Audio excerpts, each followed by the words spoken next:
Welcome to Cutting Edge Pain Relief, and in this video we're talking about disc treatment options that can provide value for you or someone that you care about.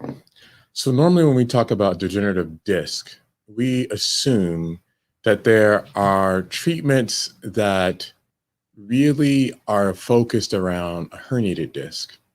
And that's not really what degenerative disc disease happens to be. And we're going to dispel some of those things, as well as give you options for you to be able to understand. So when we talk about degenerative disc, sometimes people think that it's a herniated disc. So when we look at a herniated disc, it looks like the following.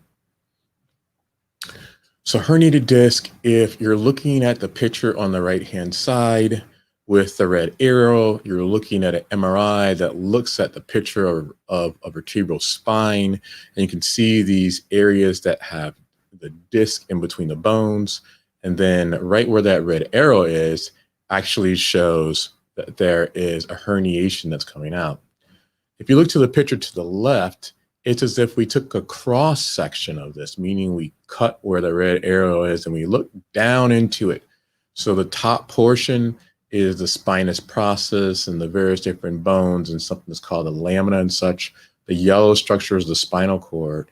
But in front of all that is the disc, and then you have this herniation that's taking place. And so when many people think of a disc problem, they think about this type of issue, right? And so you feel like, man, I have a herniated disc, and so now I'm kind of stuck. Right, so you're thinking, okay, I have to have either a medication or maybe an injection, or maybe we need to deal with surgery. And when we're dealing with degenerative disc, it's actually more complex than that, and it's more involved than that. So we talk about degenerative disc, it actually looks a little bit more like this. So if you look at these structures, imagine this pictorial representation of the spine. And from the top down to the bottom is from healthy to more diseased, right? So the center being something that's called the nucleus pulposus, the yellow being something that is the annulus. So if you're looking at this for one quick second, in a traditional spine model, it looked like the following. So one second.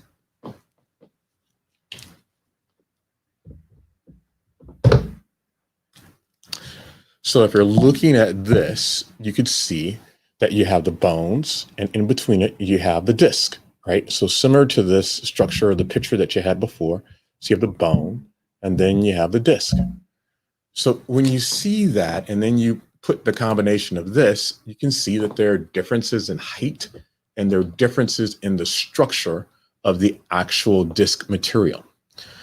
So as you go from top to bottom, you can be able to clearly understand that the disc height is reduced, which has a number of different impacts on the structure and what you will feel.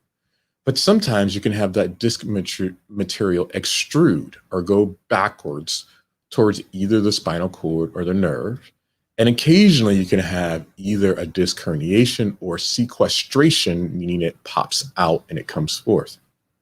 So when we talk about degenerative disc, we've had this sort of going back and forth between, is it a disc herniation or is it a problem natively to the disc? And you have this narrowing phenomenon that takes place. There's different gradations of degenerative disc disease. And today we're going to talk about what are different treatment options, multiple different ones to deal with pathology as a whole or problems in the spine. So one of the things that really came across my attention is a paper that looked at the following. And for those of you who are joining us, thank you so much. But it looked at a number of different ways to be able to rank treatments, potentially in order on how to be able to help pain that's due to a disc of some sort. And what it looked like is the following. So as you can see, it says general ladder of management of intervertebral disc disease in an ideal scenario. So we're going to cover each one of these topics, but it states A, relief of pain by conservative management. And whether you can see that or not, it lists a number of different options we're going to talk about in a second. Then it talks about restorative treatments. Then it talks about reconstructive treatments. Then it talks about relieving compression. And then it talks about rigid fusion. Okay. So we bring those things into play. We want to really have an understanding about why are we talking about those things and how does it really fit and what does all this mean? So in understanding that, one of the things that we really want to kind of understand is what is the science and the anatomy. But most importantly, the reason why that matters to you watching this is, why do I hurt? And sometimes why you hurt is because of multiple different factors. And we need to understand those factors in order to have an idea about what different treatment options are out there, particularly if we're trying to figure out what can we do besides a steroid injection, besides the aspect of surgery or possible physical therapy as being my only options. So let's take a quick look. When we evaluate the context of the spinal cord, you can see that on the far left-hand side, you see this graphical or picture that's in place that is the spinal cord with the nerve roots coming off, kind of like a Christmas tree. And behind it is what are the vertebral bodies, that area, that block of gray with these two little squares up near the shoulders of the tree, which are the pedicles, and then the blue discs that are in between. Why does all this matter? It matters because these nerves that come out can be squeezed at multiple different levels. And quite frankly, it's not always about the squeeze. And so if you look at these pictures, similar to our initial opening picture, it looks at MRIs from the side as well as top down. And it gives an idea about something that's called spinal canal stenosis. And spinal canal stenosis isn't always the cause of the pain, but it can frequently be the cause. And sometimes it's mixed together with these other causes. So canal stenosis means a narrowing of the canal. And in that context, there are things that can cause that. One can be a disc herniation, which we talked a little bit about before, where you have that bulging of the disc that comes and presses against the cord in the top left-hand corner. Second, on the top right-hand corner is something that's called spondylolisthesis, which is a shift of the vertebral body over the other one, meaning they're not quite in alignment, which then results in a narrowing or squeeze, that canal stenosis that we talked about before. Additionally, it could be facet joint hypertrophy, which is an arthritis that takes place within the joints, and that's in the bottom left-hand corner, that can show some degree of arthritis that gives you an issue when you bend, when you twist, when you turn. And then finally, you can have something that's called ligamentum flavum hypertrophy, which is, I know, quite the mouthful, but in the bottom right-hand corner, it shows an ingrowth of the ligament that causes a squeeze on the canal. So these are, I know we're going through this really fast, but the fact of the matter is a number of those different treatments are responsive to different options. And so when we go back to that graphical representation I initially showed you, that is this representation of relief by conservative, restorative, or constructive, relief by compression, relieving the decompression or decompression, and rigid fusion, it gives us a number of different options that are out there. And for those of you who are big into the science, let me just kind of give you the frame of reference of which paper that's from. It's actually from this Journal of Molecular Sciences that looks at intervertebral disc disease. And it was actually originally published in 2020. So going back to the context of these different options, this paper actually outlines pathways to consider figuring out how and what you might want to do next. And the reason why I even bring this up is I have a number of patients that present to me that say, you know what, I've had a doctor see me, they've done all the injections, and there's nothing left for me to do besides surgery. And so when I ask them, what are the injections that you've had done? Not always, but many times the patient can't tell me. They think it might be an epidural. It might be a burning of the nerves, also known as a radial frequency, in the way some doctors describe it. But those are the two things. And to be frank with you, there's probably greater than maybe 10 to 15, sometimes 20 different options that are out there on the table that just really aren't brokered. And so when we talk about having to go immediately to a spine fusion when it's not warranted, I think we do ourselves a disservice as patients. And I think as medical professionals, we do a disservice towards explaining to patients what else could be done. So one of the algorithms that they lay out, which is present in this paper, is the following. And I know this looks incredibly complex. So in essence, what we're really going to talk about is what are they breaking it down to, all right? So what they're breaking it down to is the pain just in the back, or does it move to other areas?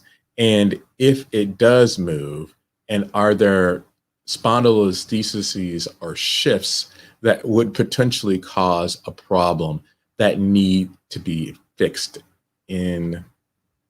from moving, right? Are there compression elements that are giving a squeeze? Are there problems that seem like they're related to the disc? And how to be able to go stepwise to figure some of those things out. So let's back up a little bit and take a look again at that piece and take it step by step to see how might this be applicable to people that you care about or to yourself. So first is trying conservative therapy. As we know, back pain as a whole typically goes away in the acute phases. So if you have pain, 9 times out of 10, it will go away after or before 3 months. If it doesn't, we're kind of dealing with a different type of creature. So before those 3 months are up, those are things to consider, maybe using some oral medicines that are appropriate, supplements or other things to optimize the diet so there's less inflammatory status. Maybe physical therapy to try to be able to improve supporting musculature to the back to see if pain can be resolved in that regard. Possibly a couple different types of pain injections that were mentioned earlier. And then potentially complementary alternative medicine, things like acupuncture or chiropractic manipulation, elements along those lines. Right. So when we look at that, how successful are some of those things? Well, the fact of the matter is a good number of those things are incredibly successful. And within that context, then we don't have to do fancy stuff. But like many other things, sometimes those things don't work. So then what do we do next? And that's really what we're going to talk about today. So what we do next is sometimes a restorative treatment. And this, if given my option and druthers, is how I would like to be able to treat most of my patients. And that's using some form of regenerative medicine. Here they talk about molecular therapy, cell therapy, growth factor therapy, gene therapy, and some of those things sound incredibly fancy. And if we were able to do some of those things with utility, specifically in that regard, yeah, it would be incredibly fancy. But normally what we do is we use your own body to be able to heal your body. The challenge for most patients, though, is that it's not covered by insurance, and that's very limiting for a lot of people. But I don't think that that should be something that's taken off the table without at least explaining how it works and why you may be able to get some benefit. And so I get this question pretty frequently. Well, if you're going to do regenerative medicine, how is it going to help me and what exactly might it do? So from a different paper, one of the things that is mentioned is the context of an inflammatory environment versus a non-inflammatory environment. Normally when we're dealing with pain, we're dealing with having someone come in and we talk about doing a steroid injection. Steroids can be able to give benefit in the short term, but they're normally not a great long-term acting agent for a number of reasons. One, because they can impact the elements of chondrocytes and the formation of cartilage and can decrease cartilage formation and can result in arthritis. One. Two, if used frequently enough, it can actually throw off some of your hormonal balance and what happens with the pituitary axis. Three, if you're diabetic, it's even more severe because it can affect some of the things that happen with your blood glucose control. So as opposed to us choosing steroids, what we might want to do is to figure out, can we find another way to be able to deal with that inflammatory environment? So traditionally, the inflammatory environment is going to result in you having some issues with cartilage issues. It's going to have issues with certain type of entities that are called cytokines that influence how cellular function is. And those things impact cartilage and cartilage cells, as well as bone and bone cells. As you can see within the screen, there's something that's called MSCs. So MSCs are mesenchymal stem cells, right? And we're not talking about stem cells as a whole, but what we're talking about is, are there ways to be able to do different types of treatments to either diminish these inflammatory cytokines or to promote chondrogenic agents? And so what that means in English is ways to be able to promote cartilage formation. And that is what a lot of our regenerative medicine attempts to do, is to be able to decrease. Initially, it actually causes an inflammatory cascade because you have to get the healing piece up.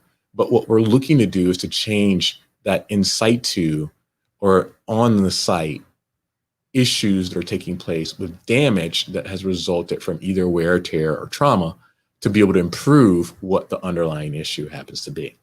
So when we talk about regenerative medicine, that's what we're looking to do. We're looking to change what's happening natively in the body that's to our detriment, where we started going down a path that we don't want to go down. And perhaps we can be able to use our own cellular function to be able to improve that and go back towards normalcy. Why are there benefits to using regenerative medicine as opposed to going after it from a surgical dynamic? Well, first, you don't have to get cut. But more importantly, as frequently when you make an incision, you sometimes are going to cause more damage than what you had beforehand to tissues that weren't even part of the problem. And many times it works out without a problem or issue, but sometimes it doesn't. So when you actually harm or cause destructive injury to that tissue, even once it heals, it's not always as strong as what it was before. So if we could avoid having that type of injury, that type of insult, it can be able to keep native structures natural, have alignment, and really be able to get you back to a better response than not. But as you know, there's actually two other columns that are present here. And so why are these other two columns here? Because regenerative medicine doesn't work all the time. And as we're talking about within the context of the back, one of the things that we're looking at is that disc, that facet, that ligament, and all of those different items can be treated with the use of regenerative medicine, but sometimes it doesn't work. So then we're talking about other type of therapies. And as you read through it, the names sound super fancy.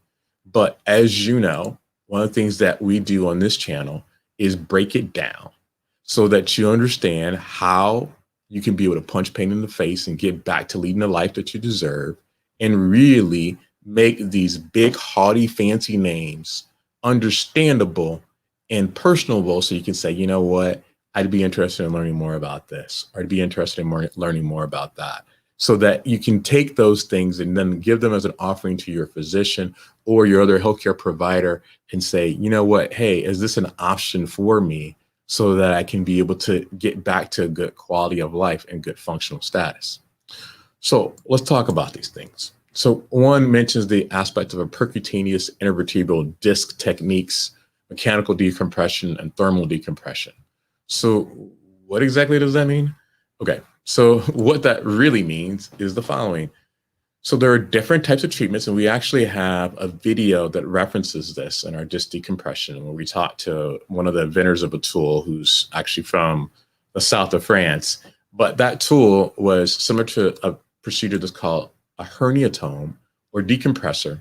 If you find that on our YouTube channel, you can see that there's actually a small tool that it enters into the disc. And if the herniation is contained, meaning the bulge is not significant, it's not necessarily a major squeeze, you can be able to address that disc problem by entering into the disc and addressing it.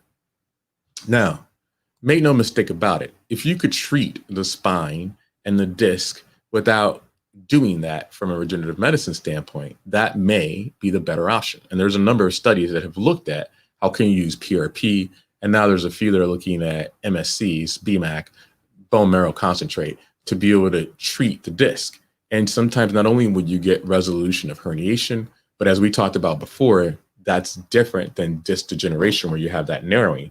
But we're also sometimes seeing vertical height restoration of the disc, meaning the disc is going back into the height that it originally was. So if it got narrowed and it was here, sometimes it's able to come back to a decent height that then improves a lot of the other things like function, nerve compression, and other things along those lines.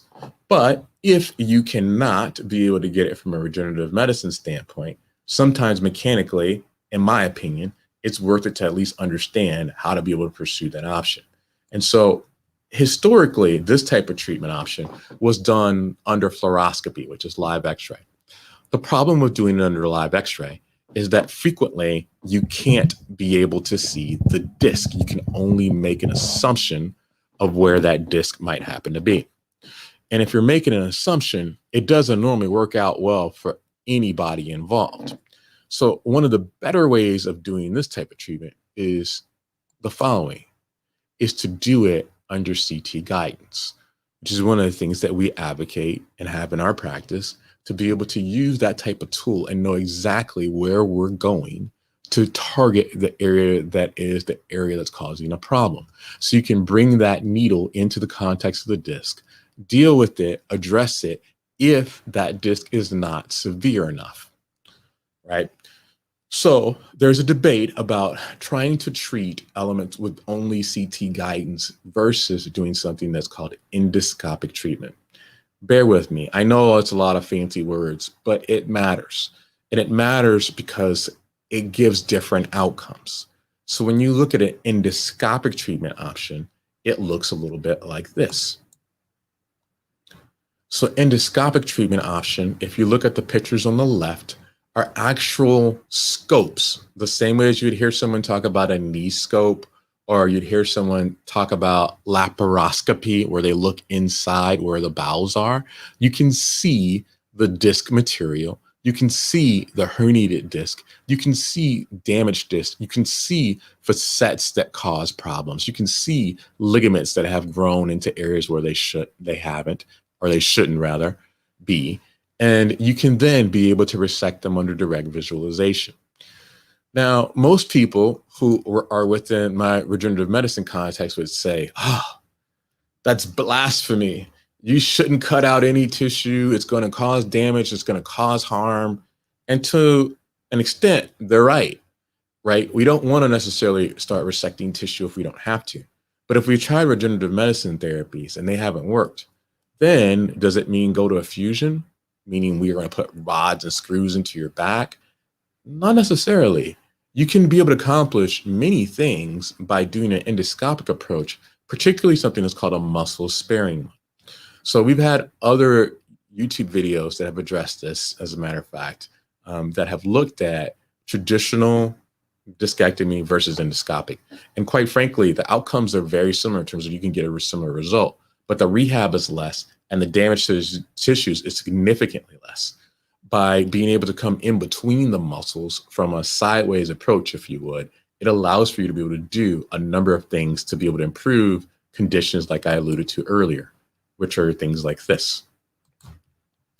So when we get into those type of treatments and ways to be able to improve, we really want to be able to have an understanding of what does endoscopic discectomy let us do this differently. So when you look at it, it lets us be able to target multiple different areas within the disc. Right now, you're looking at kind of a picture or a graphical representation of a disc that may have a herniation. It may have changes in the nucleus pulposus. It might have angular tears or different cracks within the curvature. And you can be able to target this, see it, find it, and see it under direct surgery and be able to improve it.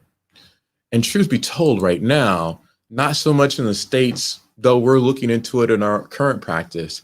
If you have the way to be able to utilize something like this in a minimal way and potentially combine it with regenerative techniques, it may even be able to provide better than just a mechanical treatment. Because if you remember, when we talked about regenerative, we're trying to be able to change that inflammatory process that has resulted because we have tissue damage. So imagine we deal with both the mechanical and then we try ways to be able to fix the chemical imbalances that are present at the site. So that's what we're talking about when we alluded to that one picture earlier that was in that C column. Can we be able to do that percutaneous intervertebral disc technique? And so there are different ways. One is by using something like that herniatome or being able to do it endoscopic. Then there's thermal decompression and chemical decompression, which historically by themselves haven't always worked all that well for patients. And they've been tried in the 90s and 80s alone, but they haven't been done with more of a concerted effort to understand what's going on. Have there been multi-center trials? Have there been any placebo controls? And how do we really assess that? So one of the newer procedures out there that has a significant amount of study behind it is the following. Is this procedure. And if you look at it, it looks like some type of sci-fi treatment, right? Where you have a cattle prod that's shocking someone. So the graphical representation probably isn't all the best. But to be frank with you, it has one of the most proven track records of all the different treatments out there. Multi-center trials that have been done both in orthopedic as well as in pain physician hands, 5-year data that has shown success rate greater than 90%. So let me say that again, 5-year data that has shown success rate greater than 90%. Now it's within a particular context. It's not for all the different problems that I mentioned earlier or showed you in this graphical representation. It typically is more for axial pain, which means pain that's stuck right in the back, that you've ruled out it being an arthritic problem, that it's not because of the facets, it's not because of the joints in the back. And it may be more because of that degenerative disc that we talked about before. And what was thought at one point in time is discogenic pain was because of the nerves that were present in the disc.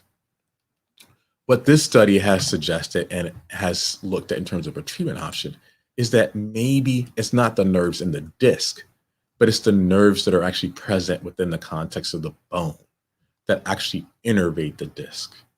And so those nerves are the vertebral basilar nerves. And the way to be able to do and treat this is not surgery. It's actually an interventional technique that goes into the bone, similar to a certain type of procedure like a kyphoplasty or vertebroplasty, same day procedure, where you're able to go into the area of the bone, target the nerve, and then be able to get improvement in disc function. I know it sounds fancy. I know it sounds like, well, do they do that in all areas of the country? And yeah, they do. Just many times, a number of healthcare providers, whether it's physicians, nurse practitioners, MAs, RNs, just don't know about it. They just think you have to have a fusion or you have to have an epidural.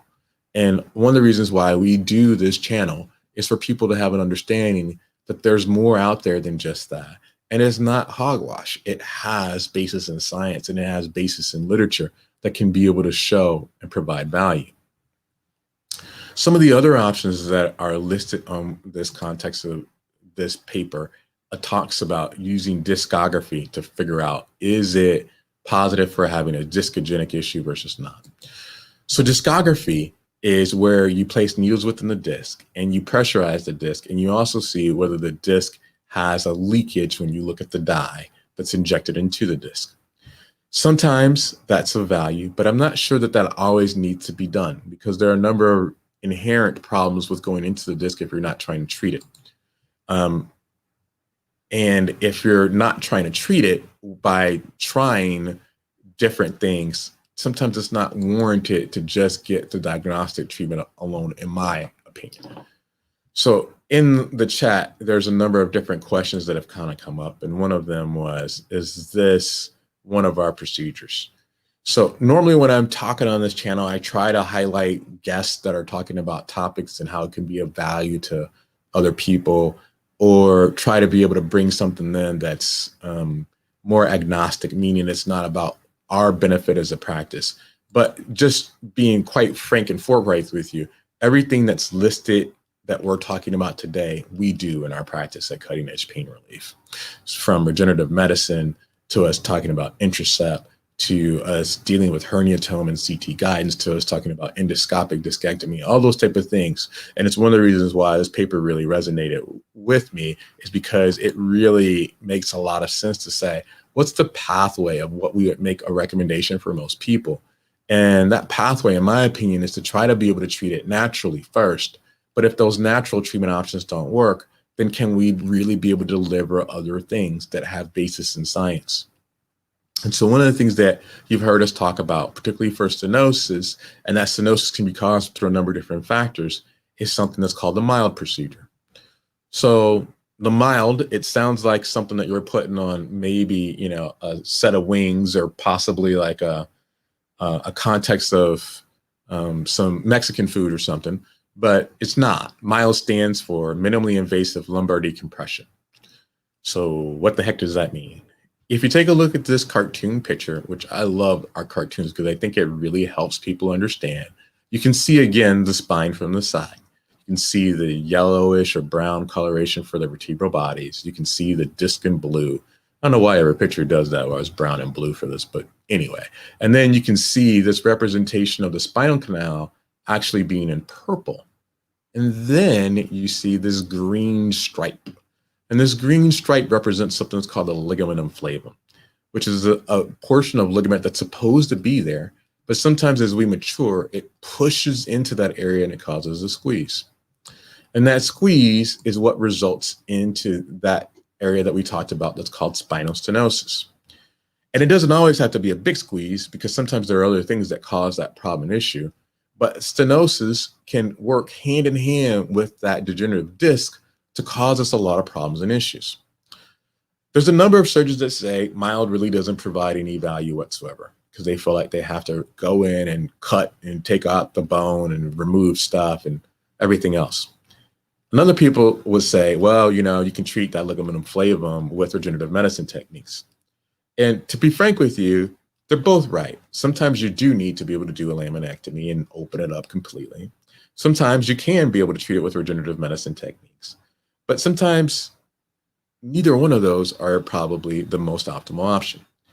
The reason for considering a mild treatment is because most of the time you really don't burn a bridge. When you resect that ligament, you don't take the whole ligament, so it doesn't compromise structural integrity, one.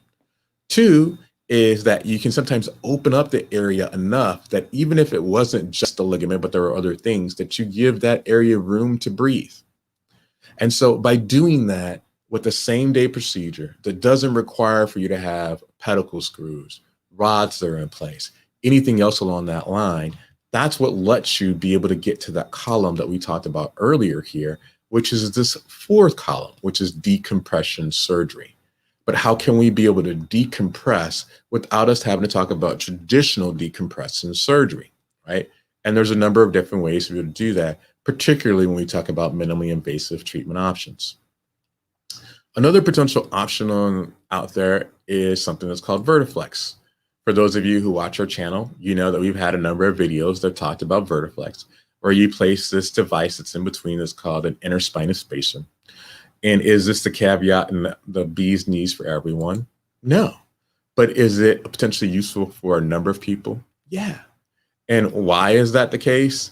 And the reason why that's the case is because not everyone needs to have a full-blown fusion where you open someone up and you do a serious surgery. For this, you can be able to place a small device that has a little bit of spread that works for a number of people and has studies that show that this is the case. So there's a question that popped up from one of our viewers that says, are there tests needed to find out what is the best option? So frankly, like anything else, I think this needs to be a personal evaluation between you and your doctor, because a lot of times people want to make this a simple issue with back pain. They want to say, well, you got one problem, you got a disc bulge, or, well, you got arthritis. And to me, I don't really think that for many people, that's the way back pain works. I think that it's, using a fancy word for a second, that it's multifactorial. And what that means is that there's different buckets of a problem. You might have some arthritis. You may have some degenerative disc. You might have a disc bulge. You may have some stenosis. The quandary and the problem is figuring out which one is more than the other. And more importantly, which one affects you most and prevents you from doing what you want to be able to do. And that is really where things kind of become convoluted and complex. So when you take a look at that one paradigm that I keep kind of going back and forth to that sort of scares everyone, that looks like all these various different crisscross pathways that are like, oh, you do this and you go down here and you do this and you do that and blah, blah, blah. That's assuming that you have one problem, you're going to get to one problem. What if you got 3? What if you got 5? Then how do you deal with it? And these are options that are out there. But the fact of the matter is, you have to kind of weigh and balance that based on the individual person. So as we talked about mild and we talked about Vertiflex, we were able to kind of come to starting to wrap this up because we got to this complex of talking about decompression in some sort, right? And then finally we have what's called a rigid fusion. Do we have something that mimics that in a minimally invasive way? Well, to an extent, we do. And so one of those different options that's out there is something that's called Spinal Simplicity. So Spinal Simplicity is a company that we are hopefully going to be having a guest join us soon to talk about it. But we also have a video that was just released, maybe I want to say a day or so ago, that talks about, is it an option that's different than traditional fusion, where you don't have to put rods and screws into your back. You can place these items that are present in between the interspinous spacers that are different than Vertiflex, that can provide a stronger hold, that can provide a stronger strength that can help you with instability and allow for you to have a treatment option that's done that's also muscle sparing, where you don't have to cut down in a midline. You come from the side in order to be able to provide this treatment option that's in place. And at the end of the day, what we want people to understand is that there are a multitude of different treatments that many times not even all pain physicians know, and not all regenerative medicine physicians know.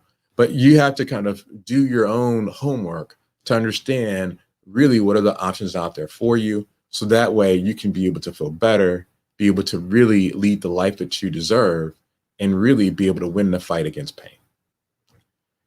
For those of you who join us on a weekly basis, we hope that these talks are really helpful. And if you have questions that you really want answered, please leave them in the comments below, whether you're watching this later on a YouTube channel or whether you're watching this live on either YouTube or on Facebook. We really appreciate it because it helps us figure out what topics are the topics of interest and really who to go after, who to go talk to, who to find either in this country or some other country to say, yeah, we need for you to talk to our audience because they need to know about what it is that you do and how you can help make them better.